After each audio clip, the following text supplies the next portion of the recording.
Right,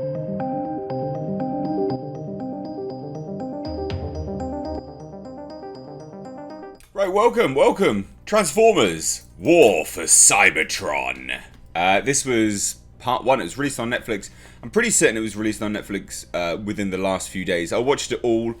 And here's my review. Now, I mean, it's Transformers, so it's difficult to really touch on spoilers, to be perfectly honest. Or should I say difficult to really touch on the story without going into spoilers, but the spoilers everyone kind of knows, because it's Transformers. I mean, if I told you Optimus Prime was the good guy, it's hardly a shocker, is it? Or that Megatron's the bad guy, again, it's hardly a shocker. I really enjoyed this, okay? And it was, I've just seen the date now, it was out like in the last 3 days. I really did enjoy this. But it's not perfect, and I just want to preface this by saying I really did enjoy it, because I genuinely did. But it's definitely not perfect, and I think different ages will like this differently, right? Because ultimately, like, the animation style, I think is more, like a lot of younger people will probably like the animation style, I guess, I don't know. To me, the animation style was a little bit jarring.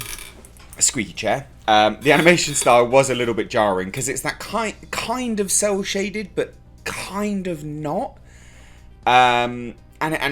It's sort. I mean, it's definitely CG, isn't it? Like, it's this CG animation, and in certain scenes it really works, and then in others it just looks heavily like a bit of a video game, and sometimes that would be, you know, a positive. But when I'm thinking about Transformers and I think of the original cartoon, that's quite a disparaging remark. But again, and you're going to hear me say this time and time again, I really did enjoy it. But I actually almost didn't watch it, okay? So, like, I switched on the first episode and I was like, nah, this is boring as crap. I got like 15 minutes into it, which, if you don't know, they're like 25 minute episodes. And I got 15 minutes into it and I was doing other bits and pieces and I was like, this is boring. This is really crap. Like, this is definitely not what I remember Transformers to be. I was thinking, this is balls. What have Netflix done? But again, and I repeat this, I really enjoyed it. I gave it another go. I went upstairs and I sat down, I had my little Jasper, my little doggo. I had him for some cuddles and we were watching it and I was just like, nah, actually I can get into this. And then before I knew it, I'd watched all, I think there's 6 episodes. Let me have a look. I'm pretty certain there's like 6 episodes. There's 3 seasons of this, right? There are 3 seasons of this. And I'm very keen to see where they go.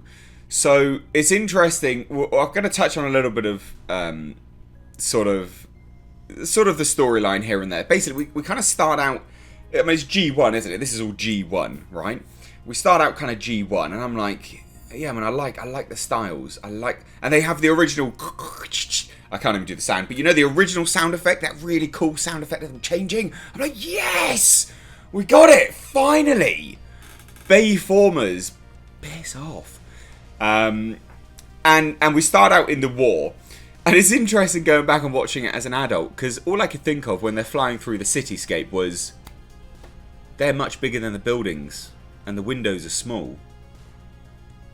Who are those buildings for? That's all I could think of. I'm like, I mean, it's great that they've got cities and stuff, but who are they built for? Because the windows are tiny. Like, unless there's like mini formers running around. Again, just weird things you pick up on when you're an adult when you go back and rewatch these things, right? Anyway, there's no, like, a lot of people who watch my channel will probably want to know if there's any, like, agendas and stuff like that. I wouldn't say there's any agendas. There are definitely some strong females in this, but they complement the male characters being very, very strong. Optimus has a love interest, which I think her name in this was Alita, as in elite. Not Alita, which I don't ever remember, but remember, I watched this, you know, I was tiny when I was watching this, so I don't remember him having a love interest, but he has a love interest, and it's fine, like, it's fine. They sort of question one another as if lovers, but then also as commanding officer and subordinate, and I liked that dynamic, actually. I thought it really worked. And then there's this really touching scene with the Sparkless. No spoilers, but the Sparkless obviously, destroyed a female Transformer, and that was quite touching. Like, it was throwaway. In fact, it was done really, really quickly. Like a blink and you'll miss it. But I was like, oh, they went there. And by that point, I was invested in the series. So I was like, oh, that's a shame. Like that's how much it got me.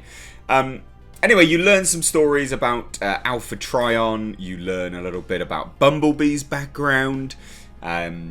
You learn a little bit about Ultra Magnus and also Spitfire. I think his name was Spitfire. I'm fairly certain it was Spitfire. It was a really well done series. You even learn a little. I mean, look, Megatron looked like Megatron, and I'm never going to hate on a Transformers series that actually has Megatron looking like Megatron. Now, it's not all perfect, okay? The way the animation works, when they're walking, it sometimes looks like the metal bends, and that's really off-putting.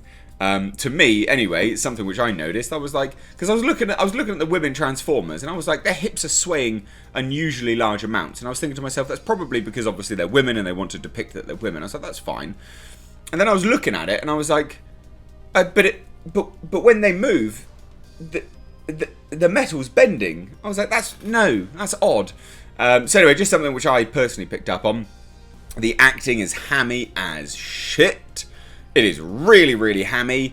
And they didn't have the original voice actors back. And that's fine, I guess. Everyone did a pretty good job. So there were a lot of good voice actors, and I thought they all did pretty well. Like I'm looking at it now.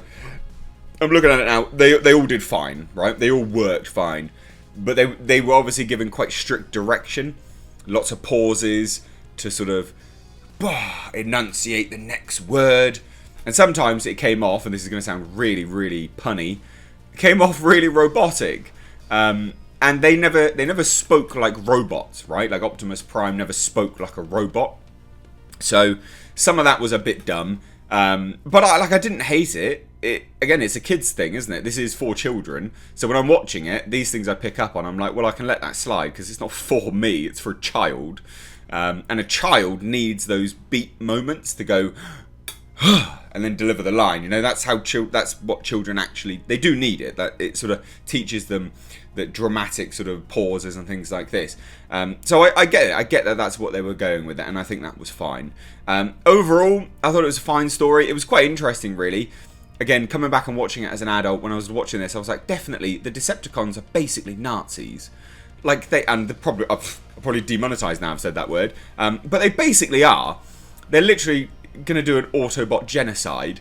And I was like, And they even go like, "Hail Megatron!" And I'm like, yeah, goddamn, they're absolute Nazis. They definitely are. Like, how have I never seen this before? What is going on? And let me, tell me if any of this stuff is things which you've picked up on. Because again, to me, that's what I saw. Starscream was funny. I enjoyed Starscream and Spitfire's little, swipe at one another and things like this. I thought it was good. I thought the Guardians were really interesting. Obviously, just popped up. I thought it was all very, very good. Very well done. Animation was slightly off. Voice acting was crap. But all in all, it's a child series. I'm definitely going to be in it to watch the second and third one. I thought it was good. I'd highly recommend it, actually. I thought it was good fun. I had a lot of people ask me when the trailer dropped, was I going to review it and things like this. And by the time the trailer had dropped, I'd already watched it. And then people were talking to me about it. And I was like, well, I can't review it now. I've already watched it. I like to do live, actual reviews. If you're a fan of G1, I think you'll like this. Just hold back your judgment. Because, again, it's for children. I think it's really important to keep that in mind. And if you've watched the first episode and you weren't hooked by that one, bear with it. I think you do definitely get into it. And I think you'll probably settle in and enjoy it. So highly recommend. It was enjoyable, bit of dumb fun. Let me know your thoughts down below in the comment section. If you are new here, please do hit subscribe. You can stay up to date on the world of pop culture, movie news, and movie reviews, and series reviews, I guess, such as this, by hitting the bell notification icon. Anyway, thank you all so much for watching. As always, I have been Mr. H. Take care.